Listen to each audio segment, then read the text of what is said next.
So welcome back, and today I wanted to do something a little bit different than what I normally do. So I normally just do full-on movie reviews, no spoilers. Today I just want to kind of talk about and gloat about a movie I really like. So spoilers will be included. Obviously by the thumbnail, if you couldn't tell, that movie is Mike Flanagan's Hush. This is a home invasion movie. It's about a decade old. I've always really loved it. I've just wanted to talk about it on the channel for some time now. And I just think it holds up really well. It's really fun. It's really creative. So as I said, there will be spoilers in this video. If you have not seen Mike Flanagan's Hush, go check it out. It's on Shudder. It's on VOD Prime. You can buy it. I promise you it's worth your time. It's one of the better movies when it comes to home invasions. Very creative. So go check that out. Then come back, listen to my thoughts. So let's get into it. This is my kind of deep dive spoilers talk about Mike Flanagan's Hush. So right off the bat, you meet the main character of this film, Maddie. She's a writer played by Kate Siegel. Fun fact, she's actually married to the director of this, Mike Flanagan. And the only minor negative I guess I have to this film is the way the exposition is done the first 10 to 20 minutes of this thing. Kind of lazy and generic. It feels very forced just to cram enough information into the viewer so they know what they're going to need to use later on into the movie, because it is effective when you find out later on why they needed to tell you early. But the way it's done, just very fast, rapid fire. It feels very exposition-y, if that makes sense. But that being said, you meet this character. She's talking to an ex. She's trying to write a book. She's just struggling. You find out she's deaf and mute very early on. But the smartest creative choice they do during this exposition process is show her just cooking a basic meal.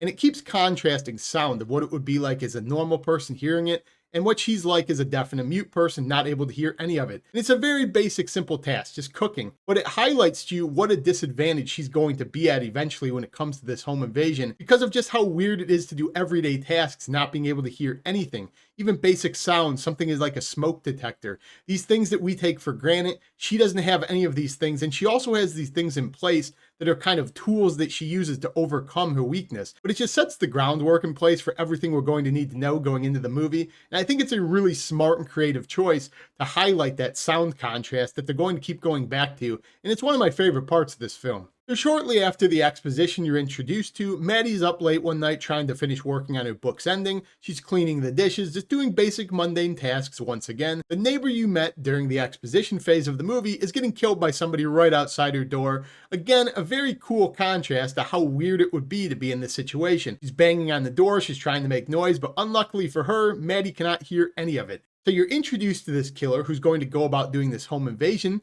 and he instantly also kind of knows something's up because so much noise is made. He starts tapping on the glass. He's kind of testing the waters, confirmed to everybody that she does not hear this. So this is his first cat and mouse tactic he has. It basically shows he's having a little bit of fun with the fact that he knows this is a weaker victim. But this is the first sign that this guy's kind of doing this for fun, and that makes it even more sinister when you start to meet his character. Shortly after all of this goes on, Maddie goes back to her computer. She starts trying to write again at her laptop, and she FaceTimes a friend. They start talking about her ex, but the person says they think they saw somebody behind Maddie in her house. Maddie just thinks nothing of it, thinks it's her cat that she's lost, but the killer has, unbeknownst to her, entered the house and he's kind of messing with her. Pulls out a knife, he's about to end her, but he kind of realizes, as I said, he can have fun with this one because she doesn't even know he's here. So he takes her phone, he starts setting up this elaborate thing, he goes outside, and he just waits for her to see him. She sees him, and immediately after, she's terrified because she knows what a distinct disadvantage she's at. And after this becomes the coolest detail of this movie. In fact, this is probably my favorite part of this film. She writes on the glass that she has not seen this man's face who is masked and that she won't tell anybody, in which this guy pulls off his mask and says, "You've seen it now, haven't you?"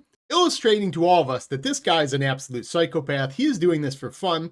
He has no care or regard for the fact that she has seen him. In fact, it kind of highlights that he expects that she will not make it through the night. I think a big problem a lot of people have when they watch movies like this is they can't get immersed in the fact that it is based in reality. I'm somebody who really likes a killer who's masked. Michael Myers, all of those ones. We all know all the culprits. We all like this supernatural, super powerful, almost like demigod of a killer who just feels unrelenting. But there's something so grounded and sinister about a guy like this, illustrating to you that you will not make it through the night. He's very humanized, and I think that makes this movie pretty scary for a home invasion film. It's hard to connect sometimes in these films. You're just hoping for suspense. You're trying to get these characters out.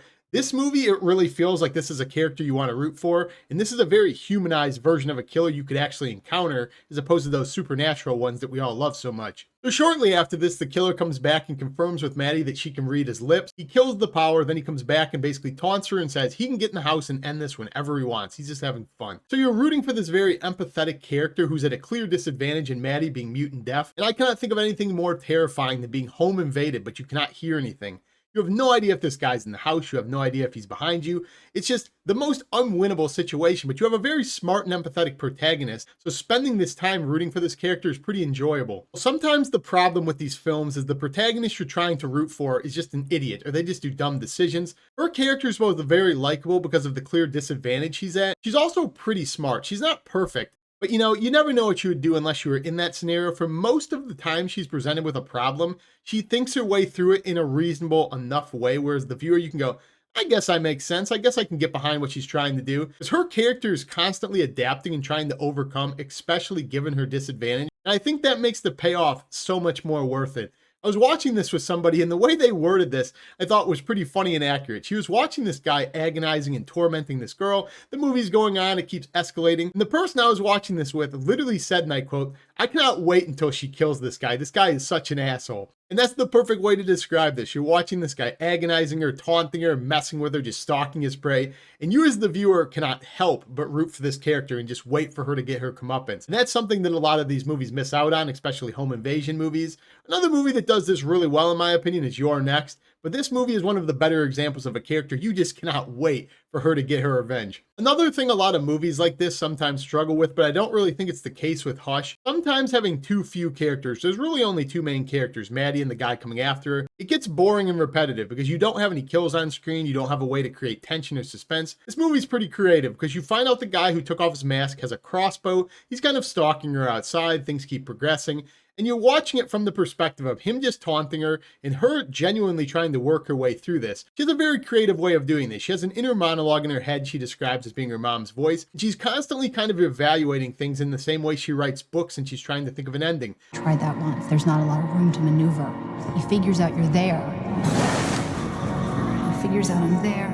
I don't think you last that long. She's thinking of how things would play out if she took certain actions. She's working her way through this like a writer would work through an ending. I think it's a great contrast, very creative. Catches you off guard at certain points, not knowing if it's real or not, because she's just working through things in her head. So she's constantly kind of weighing her options and where she can go. She's not really settling on one thing. Again, making her appear very smart compared to a lot of protagonists in horror movies, making you want to root for her so much more. I also really like the fact that Maddie is constantly fighting back against the killer in this, as well as the killer just trying to take steps to kind of weaken her up. Sometimes you have that situation where you're just yelling at the screen saying, shoot him, like, why are you not shooting him? Because he's definitely down and you could do the kill shot, but the character runs away. This is not the case. Anytime she has a situation where she can do damage to this guy, she can get the one up on him, she takes it, again, constantly causing damage to this guy with a crossbow, with a hammer. So you constantly get that fight back from the protagonist, which for the fourth time constantly roots in the fact you want this character to win because she's not an absolute dumbass. But there's one scene in particular that stands out in this film that is one of my favorite scenes of the decade, and it's because all of the characters are so smart in it. So this guy comes by looking for Maddie. He's a huge guy. He looks at the window and he sees this very creepy and cryptic message that Maddie has sent to the killer saying that she hadn't seen his face. He knows something's up when he reads that. And shortly after that, the killer also realizes he has a problem. There's another guy that he didn't account for, and he starts imitating a cop. He takes a flashlight and he tells the guy to get down. He says he's a deputy doing a sweep. But both of these characters are kind of playing a cat and mouse game with one another, and they're both pretty smart about it because they also can sense something's wrong. The guy who came by looking for Maddie introduces him to what Maddie's condition is, and then he says he's looking for his girlfriend that we all know is dead. He does not know this yet. The killer's kind of soaking in the fact that he knows he killed that character, but he's questioning what's going on with that character. And shortly after that, you kind of get your first glimpse that the guy who came over looking for Maddie just 100% knows this guy, something's wrong with him. Asks him what's going on with his arm. He's just interrogating this guy, and he tells the killer to look for a key in the planter. He thinks that's where Maddie left it. He picks up a rock, and you can tell he's about to take this guy out. He knows something's wrong with this guy. He is not a cop. He's just weird. And when he's going to do that, he has the one up on this killer. The killer also kind of knows it, but he has to play along. He would never beat this guy in a fight. As he's about to hit this guy with a rock, Maddie bangs on the window to let him know, like, hey, I'm in here. He looks over because of the sound. Again, the contrast of deafness to this. His sound has actually become a disadvantage because when he looks over at Maddie, he gets stabbed in the neck and dies immediately. To which the killer also lets the audience know, I am so glad that happened. I would have never beat you in a fair fight. Everyone was aware of the situation, that this guy would kick his ass. You're rooting for him to do so.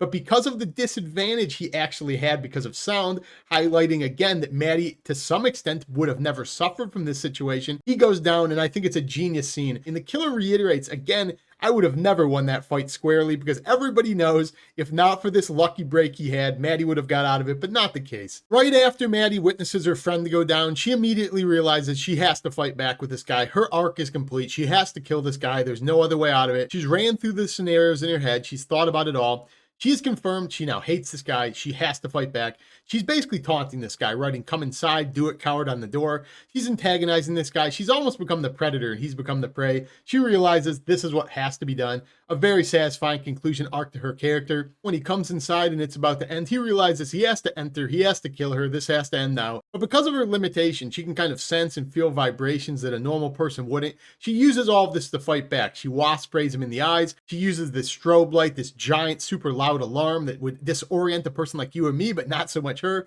So she's using all of her disadvantages to her advantage against this guy. Things he didn't account for would be a problem because he didn't take her limitations into effect. Because of that, you get a very satisfying character arc to Maddie. She's completed her 180. She's fought back against this guy. A lot of movies like this, especially home invasion movies, horror movies, they struggle to find that satisfying conclusion. I think this movie has one of the most satisfying conclusions. So overall, guys, I think this movie is an absolute masterpiece when it comes to the home invasion genre, when it comes to creativity. There's a little bit more I think they could have done with the whole deaf mute angle to this. I think they could have went a little bit farther even. But that being said, I think this movie, as I said, is a masterpiece. I love this film. One of my favorite home invasion films. Mike Flanagan cannot miss. I love this dude as a director. So I wanted to gloat about this movie. I'm not even going to give it a formal rating. I'm just going to say go check it out if you haven't already. Let me know in the comments down below what you think of anything I had to say. Do you like this film already? Do you have plans of seeing it? I hope you didn't watch this before you did. But if you haven't subscribed already, join me down below. Just comment all the stuff you think about this. What is your favorite Mike Flanagan film? What is your favorite home invasion film? Do